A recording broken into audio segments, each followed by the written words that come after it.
Allahu Akbar. I don't know, who knows, it is beyond me, I don't have a clue, I have no idea, I'm not the best person to ask, I will have to check on that, I will have to check on that. Okay, carry on, let's go.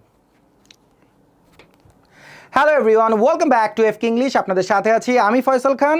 আসসালামু আলাইকুম। আজকে আমরা দেখব যে আমাদের দৈনন্দিন জীবনে কথা বলার সময় অনেক সময় বলতে হয় যে I don't know.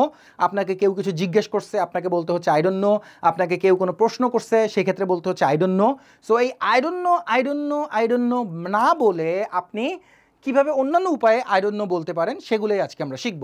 So number 1, আপনি একটু কেয়ারলেসলি বলতে পারেন, সেটা হচ্ছে হু নোজ, কে জানে, মানে আপনি জানেন না, হু নোজ। ওকে, নাম্বার 2তে বলতে পারেন ইট ইজ বিয়ন্ড মি বা it is beyond my capacity. Okay, ধরেন আপনাকে এমন একটা প্রশ্ন করছেন, এটা আপনার পুরো মাথার উপর দিয়ে চলে গেছে, আপনার পক্ষে এটা বোঝাই সম্ভব হয় নাই, উত্তর দেওয়া তো পরের কথা। ইন দ্যাট কেস আপনি বলতে পারেন ইট ইজ বিয়ন্ড মি, মানে এটা আমার মাথার উপর দিয়ে চলে গেছে, it is beyond me. And number 3তে বলতে পারেন I don't have a clue, মানে আপনার কাছে আসলে এটার ব্যাপারে কোনো ক্লু নাই, কোনো দিক নির্দেশনা নাই এবং আপনি এটা সম্পর্কে কোনো আইডিয়াই রাখেন না, তাহলে বলতে পারেন কি I don't have a clue. অথবা আপনি চাইলে বলতে পারেন I have no idea, I don't have a clue অথবা I have no idea, I don't have a clue অথবা I have no idea. And number 5-এ দেখেন কি লিখেছি, একটু বাক্যটা বড় আমাদের, I am not the best person to ask. ধরেন আপনার কাছে কেউ একজন কোনো একটা জায়গার ঠিকানা জিজ্ঞেস করছে, এখন আপনি নিজেই ওই জায়গায় নতুন, ইন দ্যাট কেস আপনি তাকে বলতেছেন I am not the best person to ask. অথবা ফাইন্যান্সিয়াল কোনো একটা বিষয়, জটিল একটা বিষয় আপনাকে জিজ্ঞেস করা হয়েছে, সো আপনি ওটা সম্পর্কে জানেন না, ইন দ্যাট কেস আপনি বলতে পারেন I am not the best person to ask. এটার মানে হচ্ছে কি যে আপনি বেস্ট পারসন না, মানে আপনাকে বাদ দিয়ে যেন অন্য কাউকে জিজ্ঞেস করা হয়।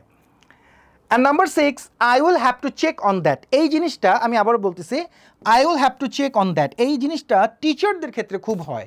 ধরেন আমাদের ইউজুয়ালি টিচারদেরকে প্রশ্ন করলে আমরা অনেক সময় এড়িয়ে যাই, বলতে চাই না বা সরাসরি না বলি না। ইন দ্যাট কেস আমরা বলতে পারি I will have to check on that, মানে আমি এই জিনিসটা জেনে তোমাকে জানাবো, আমি জানি না, এই জিনিসটা জেনে তোমাকে বা আপনাকে জানাবো, I will have to check on that. Okay, so this are the 6 ways. আমরা আবার একটু এটা রিভিউ করে আসি।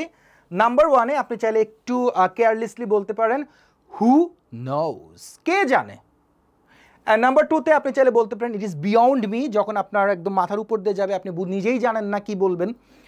অ্যান্ড নাম্বার 3 এবং 4 almost same, I don't have a clue, I have no idea, I don't have a clue অথবা I don't have any idea, একই কথা। ওকে, অ্যান্ড নাম্বার 5 খুব ভালো একটা টার্ম, সেটা হচ্ছে I am not the best person to ask, I am not the best person to ask.